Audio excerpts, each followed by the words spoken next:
The pit stop is vital to every race team's success. Pull off the track, let your team go to work.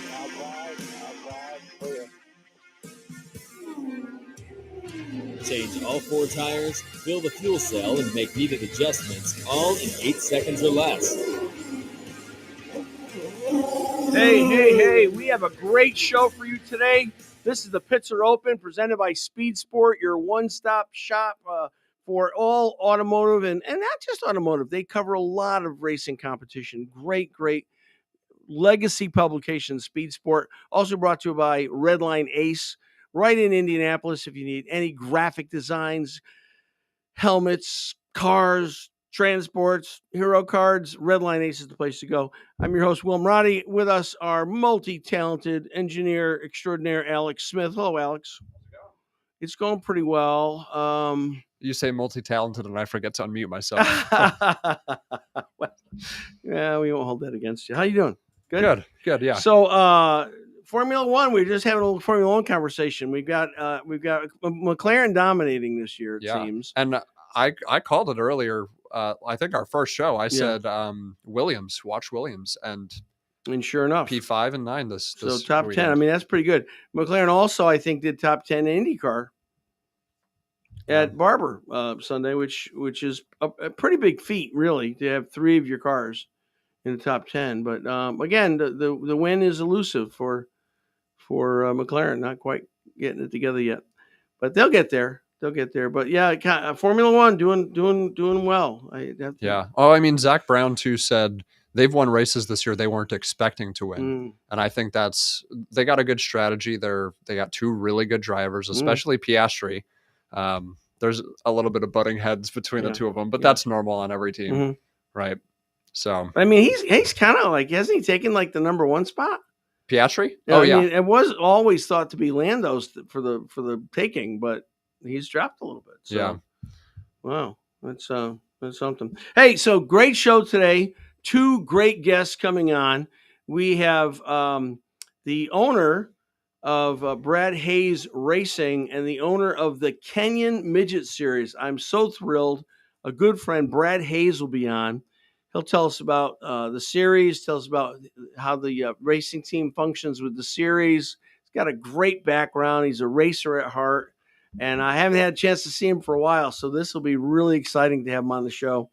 And then at the bottom of the hour, we're going to have 2-time NHRA champion Megan Meyer returning, and she's got some recent competition news for herself. And it's a great segue because Brad works with a lot of young drivers. Megan, of course, besides being a world champion NHR dragster driver, is also a very, very skilled social media marketing person. So got it on both ends, help for the drivers and a great story about some really exciting local pavement and dirt track racing in the midget world. So it's pretty exciting. We're looking forward to it. I want to ask you to do something, though. For those of you on YouTube, we are switching over to a new YouTube channel. And yours truly tried doing it myself. And, of course, I messed everything up because I'm not a technical person at all. So if you're watching now on YouTube, I'm going to ask you to go to our new YouTube channel, which we will be activating next show next week. And it's the same, except that the handle's a little different. The handle on this one is at the Pits Are Open podcast.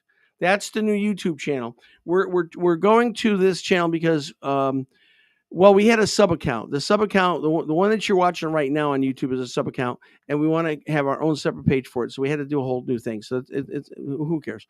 And then eventually, and this isn't now, but eventually, those of you who are watching on Facebook or Instagram, we're going to be switching exclusively to the YouTube channel. So that's going to come probably in a month or 2. We're not rushing you on that. But if you'd like to sign up now for the YouTube channel, the new YouTube channel that we'll be switching to next week, again, it's the Pits Are Open podcast is the name of the new YouTube channel that we're looking to go to, and that'll be great. Of course, go to our website, thepitsareopen.com.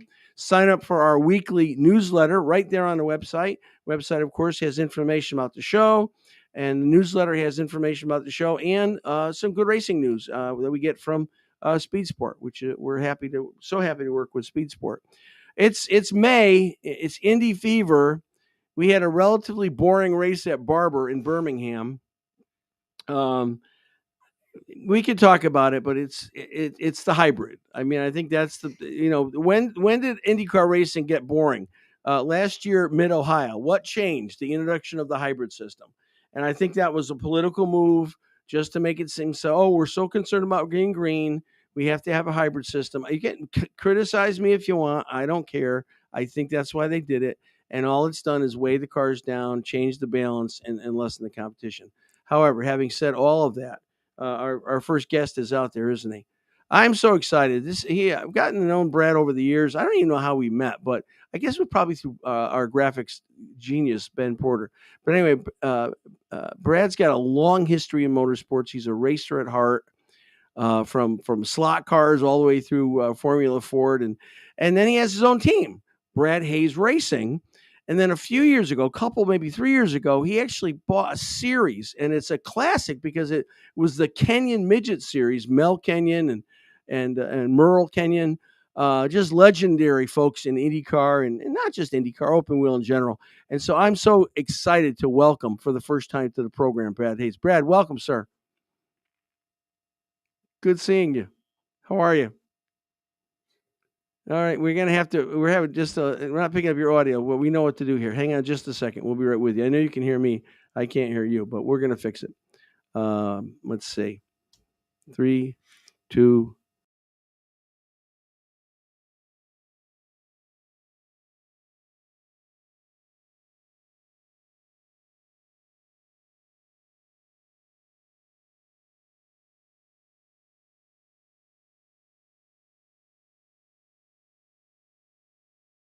I got to do the switcheroo. So. Okay, we're switching a row here. All right, give us a check again. Let's try it again. Hey, Brad. Oh, actually, I'm not getting anything from his side. Oh, no, we're not getting your audio, Brad. We thought it was us, but let's see. Oh, your cat's working hard in the background. Yeah, too. We're enjoying watching your cat. You can hear us, obviously, right? Yeah, but we're not picking you up on this side. Yeah, so I'm not seeing your feed come through. I would suggest in the software turning your microphone off and just turn it back on again. Usually that fixes it for us.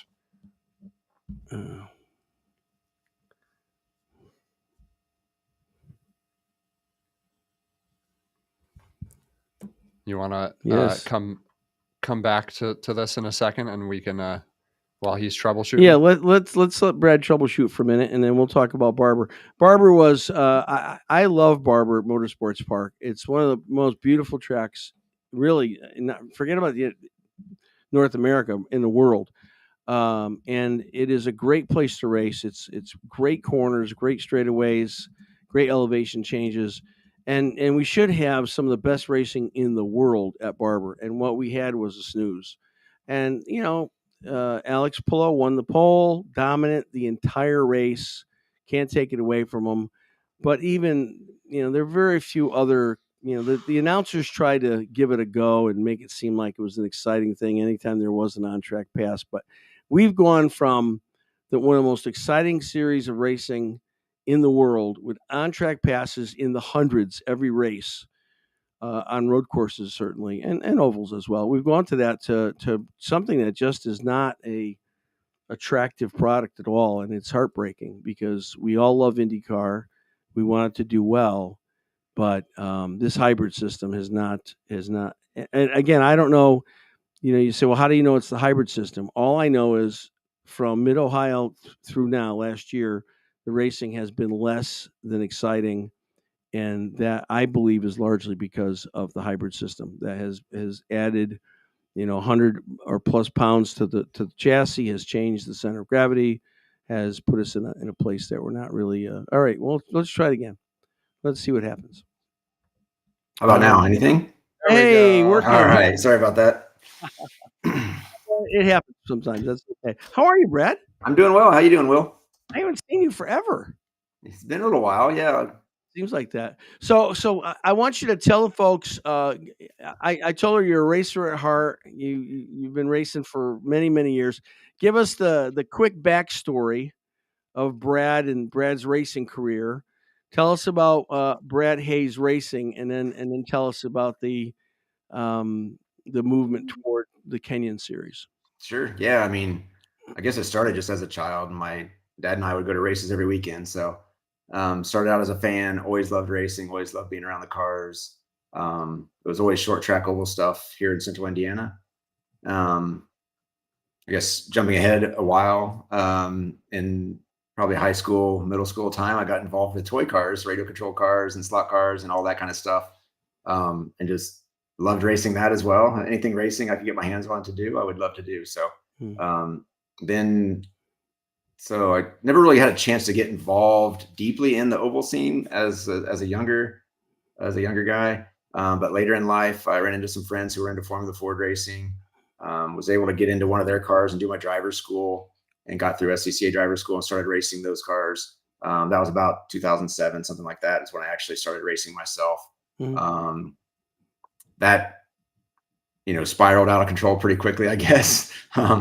Before I knew it, I had a couple of cars. We were running, Formula Continental as well, F2000 car with a friend, Sam Mudd, that was here locally that I was good friends with. Actually, a friend from the RC racing days. So did that for a few years. And then I sort of took a little bit of a hiatus. I moved out to California, had a job opportunity that looked like it was worth taking. So did the move, was working nonstop, had no time to do any hobbies or racing or anything like that. So really kind of put that on the back burner for a few years. Then I guess the next turning point was when the SCCA announced they were going to do the runoffs at Indianapolis, at the Indianapolis Motor Speedway in 2017. So I'm like, okay, I got to get a Formula Ford again. Like, as a kid growing up in Central Indiana, like, dream would always be to race at the Indianapolis Motor Speedway. So even though it's not the Indy 500, just a chance of getting to race there was enough that found the time, found the way, got involved with Formula Fords again. Had some really good help out in California. Doug Learned Jr. and Doug Learned Sr., they built the Piper chassis. So I bought a car from them, ran that first year, got qualified, came out to the runoffs, did okay. But hey, got to race at the Speedway. So that was a cool bucket list item. And then the next year ended up buying a second car off of them and met a kid named Nicky Hayes, no relation, last name spelled differently, but really fast karting, young kid from Southern California that had kind of hung out at some of the races, and we'd crossed paths a couple times. And I said, he was getting to that age where it's time to try something beyond karting, right? So we took him to Laguna Seca and put him in the Formula Ford car, and he was on pace like immediately. That was the first time he'd really driven anything besides a kart. And you could just tell he had talent, right? So, from there, that really sort of sparked my interest in the driver development side of things, working sort of more behind the scenes. Like, I knew I wasn't the greatest driver. I was an okay driver, but, I got more enjoyment out of helping somebody else go really fast than helping myself go sort of fast. So that was kind of how we got into the driver development sort of side of it. From there, we ran Nicky for a year. He's gone on and done some cool stuff, ran USF 2000, ran F4 in Europe for a while, has done some endurance racing, road racing, GT cars, all kinds of stuff. Courtney Crone's another one that jumped in our Formula Ford out in California. Courtney's done a wide range of things from, short track speedway motorcycles to midgets and sprint cars to she's in the F1 Academy now. So we tested before anybody had heard of Courtney. We tested Courtney in the USF 2000. That's right. I forgot about that. And the other thing, I was at the runoffs in 17 before we had met. Yeah. And then we came back and we helped Simon Sykes debut at Indianapolis in 2020 in the USF 2000. Yeah, very cool. So we had some path crossing there. Yeah, for sure. How did the Kenyon think of? I mean, you've got Brad Hayes Racing. You're doing your thing. And I was so surprised when in a good way. But I was so surprised. I didn't know. To buy a series is like really. I mean, it's something. How did that all happen? It wasn't really in the plans necessarily. Just So we moved back. My wife and I decided it was time to get back to Indiana, get back to home, be close to family. So we moved back here to Central Indiana in 2019. Still had the Formula cars. Had talked to a young driver named Ayrton Hauk a little Yeah. bit about getting him some laps You know where in a Formula Ford. He was also starting to run in the Kenyon Midget Series in a car that Don and Mel Kenyon prepared. Mhm. So he was basically renting a car from them, running in the Kenyon Midget Series. We ran him in a couple of Formula Ford and F1600 races in our Pipers. And then the next year, we're like, look, we got along really well. He wants to be an IndyCar driver. That's his goal, right? As a kid, like my heroes were guys like Rich Vogler, who were the short track guys, but also got to race at Indianapolis, right? Sure. They found a way to do it. And I was Mhm. like, man, wouldn't it be cool to somehow see where a guy like Mel Kenyon, right? That's what they did. See a young driver be able to do that again, get from the local short track scene and maybe someday make it to Indianapolis. So we're like, hey, let's put Ayrton in our Formula Ford, but let's also buy one of these Kenyon midgets, and we'll build up the team effort a little bit more. Have the same sort of communication, whether it's on the oval track or whether it's on the road racing. He's working with us. He's working with the same people all the time. We can sort of leverage his sponsors across both. We can try to get him the rear engine Formula car road racing experience plus the short track, open wheel, circle track stuff, right? So that was a really cool season to do both of those. It was really successful. He won the championship in the Kenyon Midget Series that year. I think we also, had some good runs in the Formula Ford car. We set a track record at Mid-Ohio. So really, really cool season. But as we worked through that season, I got to work a little bit closer with Mel and Don Kenyon. I saw that the series was a great little series. The costs were controlled. The cars were all really equal. It was a great stepping stone for drivers that were coming up out of karting or quarter midgets or whatever. But I mean, Don and Mel are at that point were in their upper 80s, early 90s, right? They're not sort of at a stage where they're really pushing that series anymore. They were sort of still doing it, and they still loved it, and they still loved being a part of it, but they weren't pushing for it to grow necessarily. And I thought there's a great opportunity for this series to do more than it was doing. Also, I'd hate to see like their legacy end when they decided to stop running that series, right? Like, how can we keep this going and keep their legacy sort of going? So I think the first time I asked Don sort of what his plans were for the series in long term, because I'd seen Mel made some comment on an interview he had done online about maybe selling the series at some point. And so I asked Don, and he's like, "Oh no, we're gonna keep doing it forever," And at that point, he didn't really know me that well, and so I just kind of let it drop. And then I was back at his shop probably 2 or 3 months later, picking up tires or parts or something, and just out of the blue, he's like, "You want to buy a series? I'll sell you the whole thing." I'm like, "What?" Kind of caught me off guard. So I was like, "Huh." I came back, talked to my wife, Nan. She's been super supportive in anything that we've wanted to do. And it was just a very unique opportunity. Something that, those are two guys, Don and Mel Kenyon, that you can talk to anybody. And I don't think there's a single person has a bad word to say about those two guys. Yeah. Solid gold. Yeah. And so, they built something that had a solid reputation. Nobody was they might be mad that I was taking it over, but they weren't going to be, mad at me running a series that they'd been burnt by Don and Mel at some point in the past or whatever. That wasn't going to be the case. Sure. So, we agreed to basically take over the series from them. With their help, of course, they're still involved. They're still around. They still come to the races. Not every race anymore, but they come to some of the races. Sure. They still build parts for us. They still work in their shop and do some stuff for us too. So what kind of car? What kind of chassis are they? So they are a specific chassis that Don Kenyon builds. He's built these chassis for a number of years now, but they're all the same. So every chassis is the same. Dimensionally, they're the same as a regular full-size midget. Okay. The difference is like I said, they're all the same. If you're running this series, you're running that chassis. You can't go buy a different brand chassis. Right. And it's based around a 1200cc Yamaha motorcycle engine. So instead of a $40,000, $50,000, $60,000, Stanton, Toyota, whatever the hot national midget engine is these days, it's a $4,000 or $5,000 engine, right? So that keeps the cost down. The engines are sealed. They're all produced by the same engine builder. So everybody's got the same horsepower. They're all within a couple horsepower of each other. Who does the engines, Brad? Scott, who is down in North Carolina. He's built these engines for a long time for Legends cars. Hank's got a cool story too. He was one of the guys back in the day that ran the AMA motorcycles on the flat tracks, like at the Indy Mile, and was winning big races. His son has run some USAC stuff in the past, so they've got a long racing history, and they've supported this series from the very beginning and continue to do so. So that's a great piece of it as well. We basically, I don't love spec series necessarily. So I like to say it's a semi-spec series. We make sure that the things that drive cost and keep the competition equal are spec. The chassis are the same, the engines are the same, the tires are the same. Those sorts of things we have some control over. The guys can do their own setup work on the cars. They can change springs. They can change valving and shocks. They can, change their gearing, do that kind of stuff.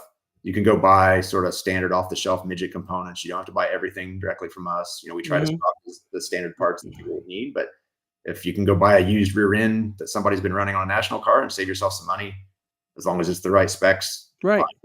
So. But I don't know. I think for what you're doing and what the drivers are trying to accomplish, I think it's the perfect series. I'm not a big spec fan, series fan myself, but I just feel like for that level of racing at an entry point, it's good because now we're seeing really what the drivers can do. Yeah, and it's not one driver that's a mediocre driver, but got a killer chassis and engine, right. Beating up on the field. And really, when you put them in the same cars, they're not quite that good. I think it's wonderful. The other thing we do that's a little bit unique, I think, is. So there's two sides of the business for me. There's the series that's sanctioned under the United States Speed Association. That's what runs the Kenyon Midget Series. Then there's Brad Hayes Racing, which is a race team and parts supplier and things like that nature. Under our Brad Hayes Racing umbrella, we also provide rental cars for the series. So drivers can come and rent a car from us. Some people say, "Oh, isn't that a conflict of interest?" And I could see that. We try really hard to be super transparent. Everything we do on our rental cars, we share. We post all of our setup sheets on our webpage. So all the drivers that come into the series and buy their own car or are running with another team, they know exactly what we're doing. We have an open book. Come by the pits at the night of the track. If we're changing something, different from what's on our setup sheet, it's not a secret. Come and ask us. If your car is pushing in the center of turn 2 at the speedrome, maybe we have some ideas that can help you. Sure. The guys that help us with the cars, Tony and Dustin Fox, and a couple other guys that are helping us out. They're really good about trying to help the other teams as well. And that's sort of rubbed off on the other teams also. You see the other teams all helping each other. So it's been a really good atmosphere. That's a great way to break in as a young driver. Who wants to go to Formula One and your first stop and with the vicious competition? Yeah. It's kind of funny. One of the first people that sent me a message when I first took this over and started doing what we're doing with, sharing all the setup sheets and everything was Kyle O'Gara. Ran in the series many, many years ago. Sure. Has run Indy Lights, is a top-notch sprint car driver now. Kyle sent me a message that, "Hey, this is awesome. I sure wish somebody was doing that when we started this series." Because we had to buy a car. We had to figure it out. People weren't necessarily sharing. Don and Mel obviously would help people out whenever they needed something done, but it wasn't quite as open, as transparent as what we're trying to do now. So what tracks are you at now? What tracks are you running at? So we've got a really nice relationship with the 500 Sprint Car Tour. So we run a lot of races alongside them. So we run Anderson Speedway. We'll go to Salem Speedway where the sprint cars will run on the half mile. There's a quarter mile in the infield. So the same night we'll run the quarter mile. The sprint cars run the half mile. We'll go to Berlin in Michigan. This year we're going to Owasso in Michigan, which is another new track for us. Kalamazoo. The Speedrome in Indianapolis, which is actually where this series first got its start. There's a huge history of midget racing at the Speedrome, so it's cool to be part of that and bringing that back there. We're running Sportsdrome, which is in southern Indiana. We try to run a fairly balanced mix of dirt and pavement. This year our schedule is skewed towards the pavement for sure, but we have a dirt race coming up May 31st at Paragon Speedway. So it's also a chance for these drivers to get the opportunity to try both dirt and pavement. Right. With the same car. The way the rules are set, you can't have. You could technically have a second car and run dirt and pavement, but the chassis are the same. The setups are the basic car is the same. So there's not an advantage to have a dirt specific build car. It's a nice range of tracks from the 5th mile flat boring at the Speedrome to a high banked quarter mile at Anderson to a really big fast sweeping almost half mile track at Berlin. So. So how many races in the series, Brad? So we've got 13 races this year. That's been a pretty good sweet spot for us. We try not to make it so, if you have 30 races, then, people can't do anything else with their life. Right. a lot of our drivers are still doing some karting at a high level, or they're, running some other series as well, or just family wants to go on vacation or something, right? So we try to make it not be too heavy of a schedule, but enough races that it keeps them interested, right? So we've had 3 races already so far this year. We've got a little bit of a break here in May, just because there's so much other stuff going on in May in Indianapolis, and for us personally, with our sprint car team and stuff like that. So, how many drivers in the series? So we've had, I think, 16 and 17 at the first 3 races. We've got another driver that was injured at the end of the year last year, that's still rehabbing a little bit, but is going to be back here in a couple races. And we've got a couple others that just missed the first couple races that we expect back. So I think for the most part this season we'll probably average 17, 18. Maybe we'll get 19 or 20 at a couple races, which is the most this series has seen in the last several years. So and where are they coming from? Are they coming from karting, or where are you getting these drivers primarily coming from? I mean, some are coming from karting. A big number of them are coming from karting. A few are coming from quarter midgets. We talk a lot about the young drivers, but it's also a great place for drivers that raced in their past and maybe had to stop racing for a while and had a family. Yeah. They're a little bit older and they still want to go racing. So we've got a couple guys that are running with us that are more veteran guys. But the same premises apply, right? They can go racing, they can be competitive, they don't have to spend a fortune. So it's quite a range of where everybody's coming from. Well, I'd like to take you up on that, Brad. I don't think I can get in the car. I maybe get in the car. I couldn't get out of the car. You have to use an engine hoist. What age? What do you think? What's an average age for your drivers? Most of them are late teens, early 20s. Our rule book says as young as 12. We're pretty careful about anybody that young. If they're 12 or 13, we say, hey, look, we need to make sure you've got some experience, you're mature enough. Come out and do a test before a race day so we can see that you can handle the cars. Is there a sanctioning body? So the USSA is our sanctioning body, which we control. That was what Don and his team had set up to run the Kenyon Series. At one point, it was run under USAC, and then sort of split off from USAC and set up their own sanctioning body to run it. So, so that's how the sanctioning is handled. So we control all the insurance and all the sort of purse payouts and all that stuff comes through the USSA. So how much lead time? Let's say I've got a young aspiring driver, really interested in open wheel, wants to do dirt pavement. How much of a lead time do I have to contact you to get him in the next year's series?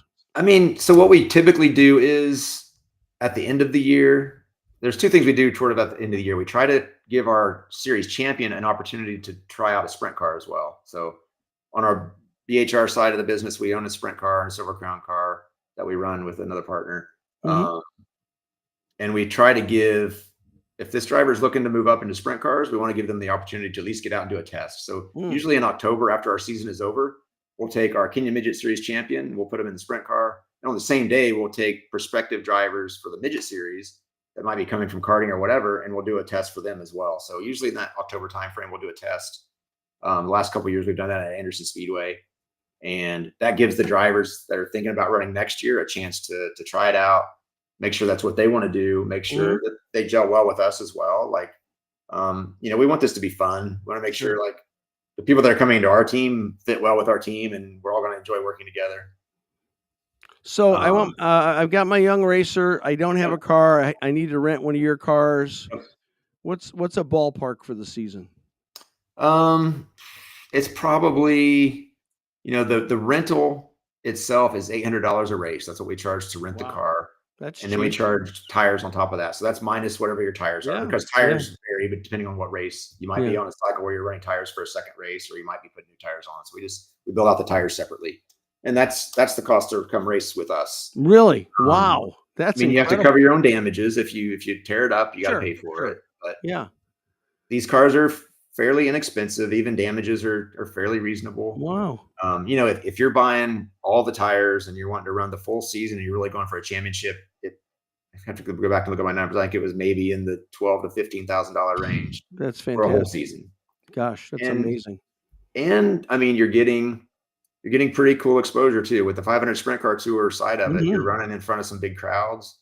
You're getting those drivers and those teams to see what you're doing. You're getting live streaming. We've got, I think, 6, I think, that are being live streamed on Dirt Vision this year, which is the same system that, you know, streams all the World of Outlaws races, all the 500 Sprint Car Tour races. Mm-hmm. We've got one on Flow. We're running with the USAC Silver Crown at Salem this year. Mm-hmm. So that race will be streamed on Flow. The Speedrome has their own streaming through Speed Sport, which I know you're a big partner with Speed Sport. So we got a couple of races on their platform. So all but I think 2 or 3 of our races this year will be live streamed on some sort of a major platform that people can see. So that's a good way for these people to get some exposure as well. And you're doing such a great job. I'm so excited for you. And I almost came to a race last year with Ben. I know. But I'm going to do my best to at least get out to one of your events this year. Let's try to get you out. Let us know when you want to come, and we'll make sure you get in. And I'll buy you a cup of coffee. Hey, if they want more information, what's the best way? Website? How we get a hold of this? Yeah, so the series website is kenyonmidgets.com, Instagram, Kenyon Midgets, Facebook, all the normal places. Okay. Just reach out through that, or Brad Hayes Racing, same thing, bradhayesracing.com. Okay. You can email through either one of those. It'll come to me, and we'll try to help you out. All right. Hey, Brad, thanks for coming on today. I really appreciate it. Thanks, Brad Hayes, everybody. We'll have you back on maybe toward the latter part of the season. Thanks so much. All right. Sounds good. All right. We're going to do a quick promo now with Speed Sport, and then Megan Meyer going to be joining us, 2-time NHRA champ and master social media marketer extraordinaire. We'll be right back. The month of May is all about racing, and Speed Sport 1 is the place to get it 24/7. On Wednesday night at 8 p.m. Eastern, relive the ASA Stars National Tour Appalachian Sucker Punch 250 from Dominion Raceway. Thursday night, we'll have new episodes of Prime Cuts starting at 6 p.m., followed by an encore replay of the Trans Am Series from Laguna Seca. All day Friday, it's all about sprint cars. It's free to watch. Go to speedsport1.com for details and viewing options. Welcome back, everybody. Pits are open. Listen, again, I want to say we're switching to a new YouTube channel next week. So if you're on the Pits are Open right now, please go to Pits are Open Podcast. That's the handle for the new YouTube channel. A much better channel, much more updated, and we're going to really enjoy it. But go there, subscribe now, and whatever platform you're on, like, comment, share. If you're listening on Spotify, thanks so much. We love you guys. And thank you. So we got all these young drivers come into racing. We got kart drivers, we got Kenyon Midget Series drivers, and all these folks coming in for the first time. How do they get developed? How do people know about them? How do you find out? How do you get discovered? We've got somebody now that can help with this. She is fantastic, fantastic racer, 2-time NHRA champion, and has developed a really great company for purposes of marketing. And so, second time, I'm so happy to have Megan Meyer come. Megan, welcome. Hey, thanks for having me back on, Will. Thank you so much. I know it was a little bit of a hard appointment for you, so we're going to get you out of here on time. First of all, you told me the last time you were on, you were going to some kind of shootout, some kind of alcohol shootout. How did you do? Well, that is this weekend. So, that's this weekend. Oh my gosh. Yes. Okay. Oh, where is it? I'm leaving tomorrow. So, I mean, hopefully I can report back as a winner. Okay, yeah. Good. How are you feeling about it? I'm feeling pretty good. So, I feel like, the people I'm racing with, they have been, racing with the NHRA. There've been 5-6 races this year so far. And for me, it's been about 2 years since I have been in a competitive drag race. And so, I kind of feel like I'm a little behind, but at the same time, I've been practicing, I've been training. I know what to do to kind of get back in that mindset. Right. So I feel like it's going to be, like riding a bike. I'm just going to hop back in the car, put my helmet on, and everything's just going to be all natural and like I never left. Wow, I didn't realize it was this weekend. I thought it was already happening. I mean, you've got such a pedigree with your racing family and your racing career. First of all, what's it like to go 285 miles an hour? Can you tell you're going that fast? I mean, it's like I've never been that fast. What is it like? Yeah, it's so cool. So there's 2 scenarios. Either the car is just, very smooth and you just going straight, going to the finish line, or it's like it's trying as hard as it can, and you can tell like it's just giving its all. So there's like 2 different scenarios, and you never know how fast you're gonna go till you get to the very end. But what's funny is, and I actually had a conversation with someone about this last week, is it feels slower than what you're Yeah. actually doing. Like your mind Yeah. can't like Yeah. physically go that fast. So like our runs are only 5 seconds, but it feels like it takes 10, 15 seconds to get to the finish line.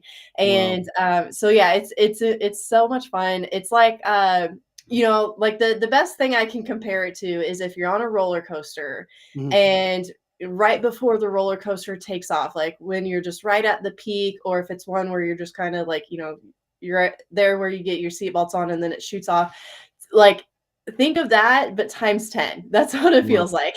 And you never forget to pull the chute, right? That's something that's automatic, or you just kind of It's not automatic, but maybe for muscle memory, you know, that you know you have to pull the chute, right? yes, yes. No, I have to pull the chutes. And HRA does have a like safety, like a barrier. So Yeah. if it does not happen, you know, like if the driver does not pull the lever to get the parachutes out, then NHRA does have a switch that they can do that can pull the parachutes for you. Do you feel when it runs over, you pull the chute? Is there a like a reverse G to that? I mean, are you feeling There like you is. just dropped the anchor? Yes. So Yeah. we go from 3 to 4 Gs launching off the starting line. Right. 5 seconds later, it's negative 3 to 4 Gs when you pull the parachutes. No kidding. Yeah. Wow. Oh, I didn't know it was that much. That is so cool. Yeah. Well, I'll tell. Is it being live streamed, or how can we watch the competition this week with you?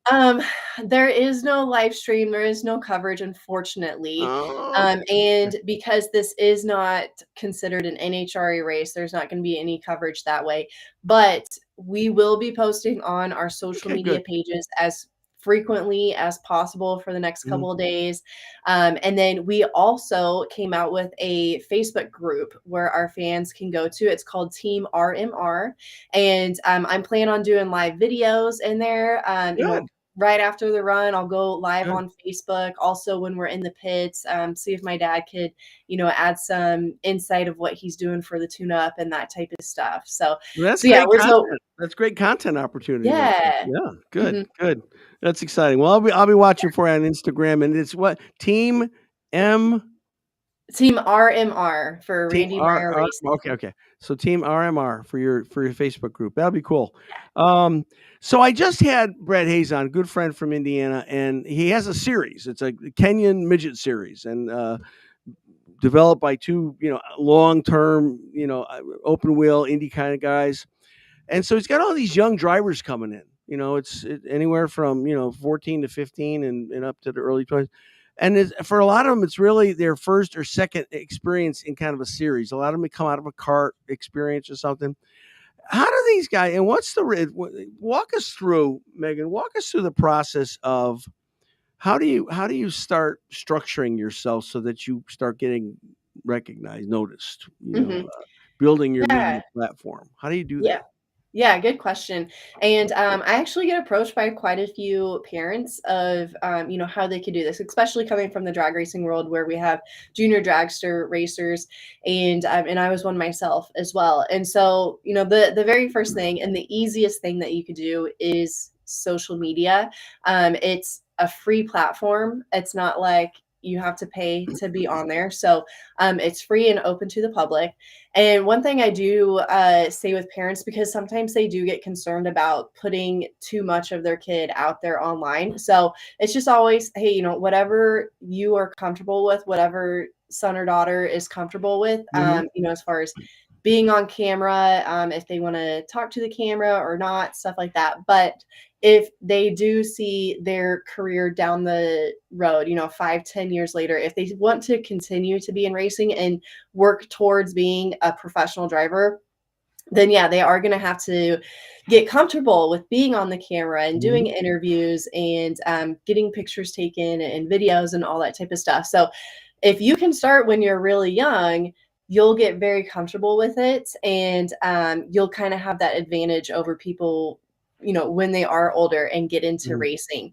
And so for myself, I got started when I was 10 years old, but back then social media really wasn't a thing. Now I'm one of the old people, I feel Oh my like, that I gosh. race. But yeah, so didn't start really using social media till I was in high school. And yeah, I was just an early adopter to it. My dad was one that was very hesitant about being on it. He thought, oh, it's just a game you're playing or something Yeah, like that. yeah, Like there's right, not going to be right. any value to it. And there's still some people out there to this day that we race with that kind of have that same mentality. Yeah. But there are also people that aren't really looking to get discovered or looking for sponsorships. They're usually self-funded and they don't really need that exposure. Right, right. Whereas if you're someone who is trying to get your own sponsorship money and funding so that way you can keep racing, that's usually the number one thing is getting on social media. And so the more frequently you can use it, the better you will get at it.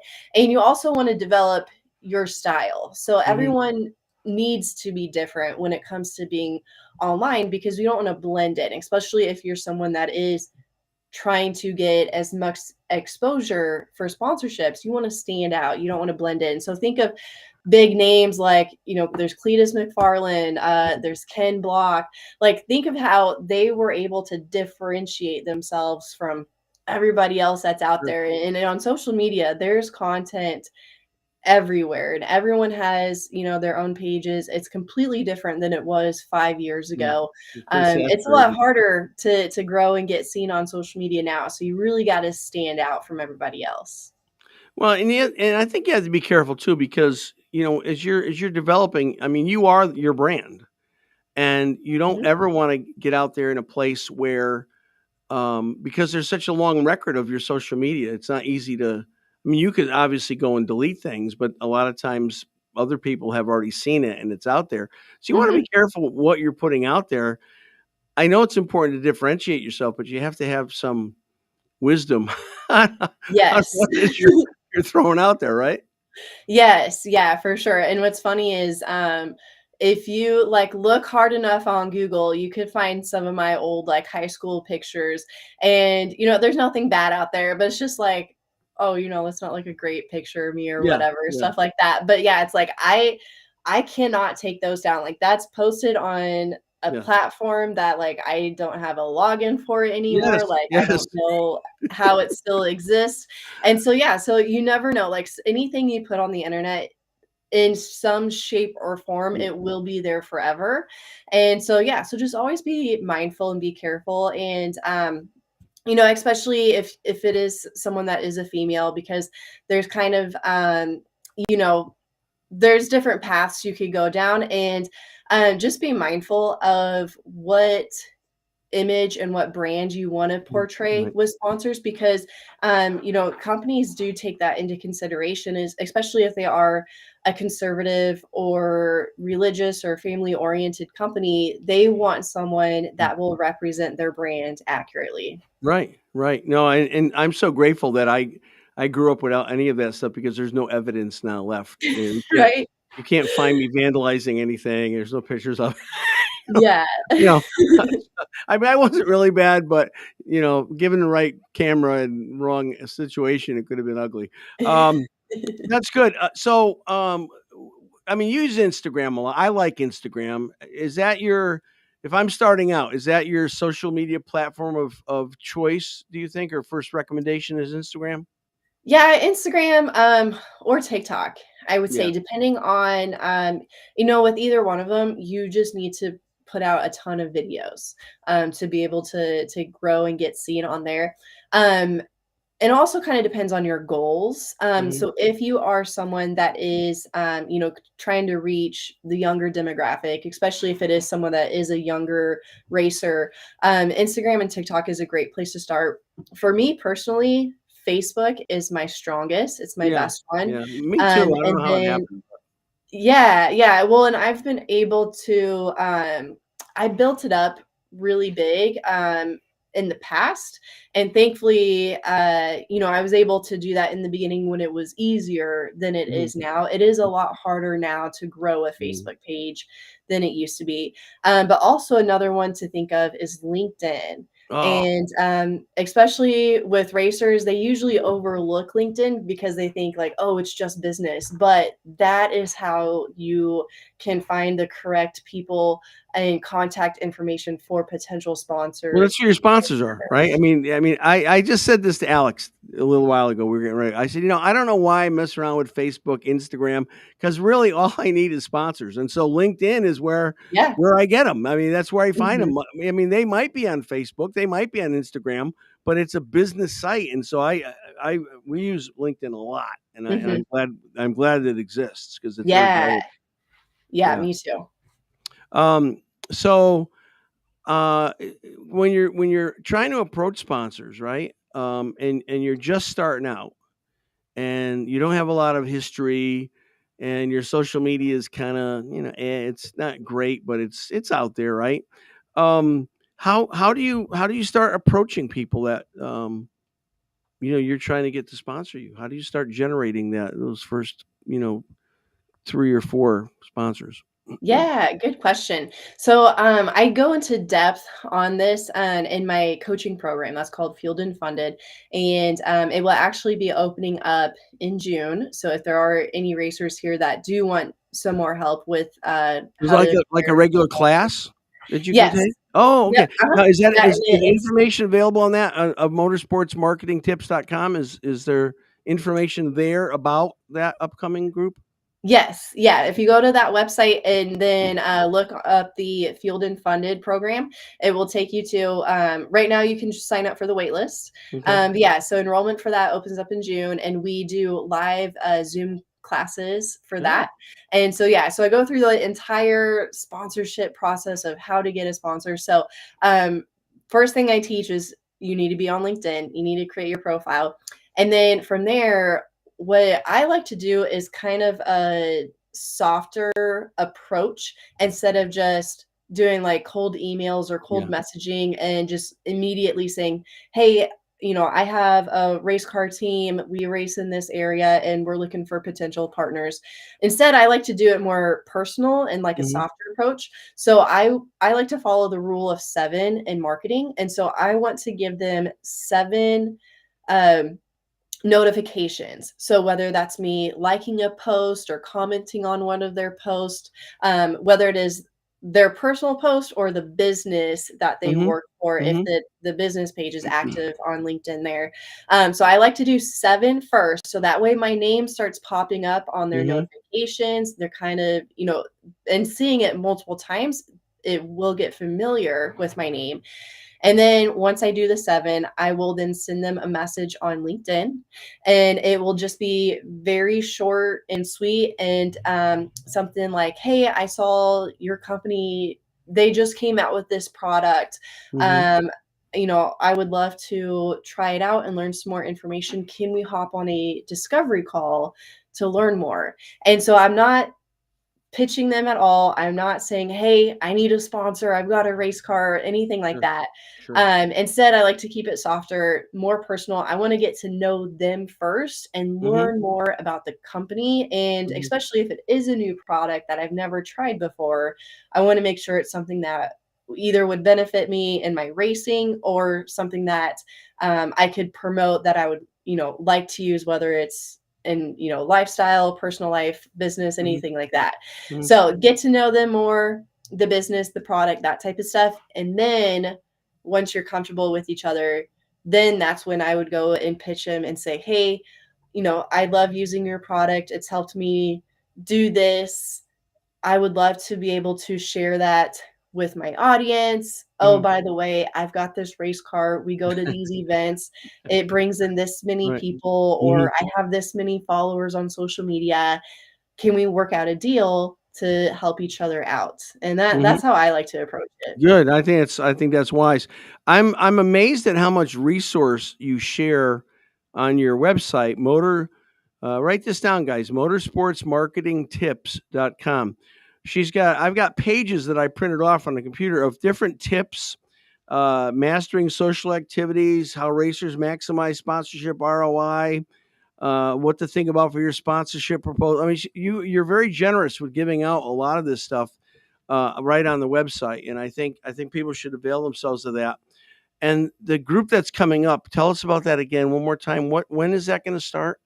Yes, so that's going to start in June, mid to beginning of June, and it's called Fueled and Funded. So you can also go to fueledandfunded.com, and then right now you can sign up for the waitlist. If you do join the waitlist, you get an early bird discount as well when the group opens up. And it is, in the past, I did it as just a 9-week program, but this year I'm changing it to where it's going to be all year long. And so it's just a monthly subscription that you can do. So we're lowering the price and extending the length of it. And we will meet twice a month on Zoom live. And then there's also a Facebook group that goes along with that. So you can ask your questions anytime. And there's alumni in there that have gone through the program, and they've been very successful. And the thing that I love the most is that I've been able to help out racers in every single type of motorsports, from sim racing to road course to, of course, drag racing, dirt, and off-road racing, that type of stuff, and also all across the world as well. So from the States to Canada to Ireland to Australia, I've been able to meet so many amazing people and build friendships with them. And then we all get together at the PRI show. We do our own private happy hour, and it's so much fun.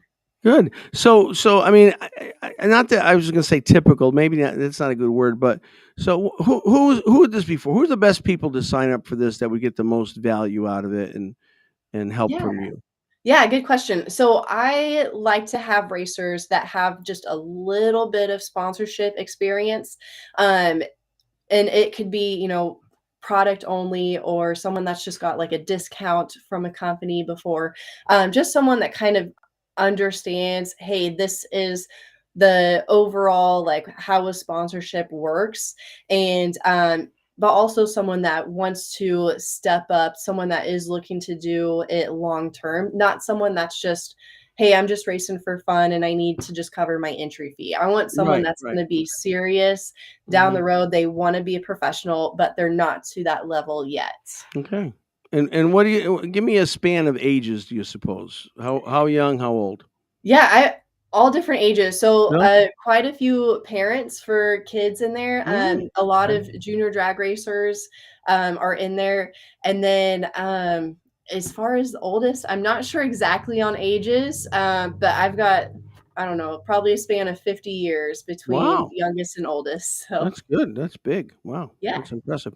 Well, listen, I know you're on a tight schedule. I know you're leaving for the track tomorrow. We want to wish you the best. We'll be praying for you. We'll be looking for your social media.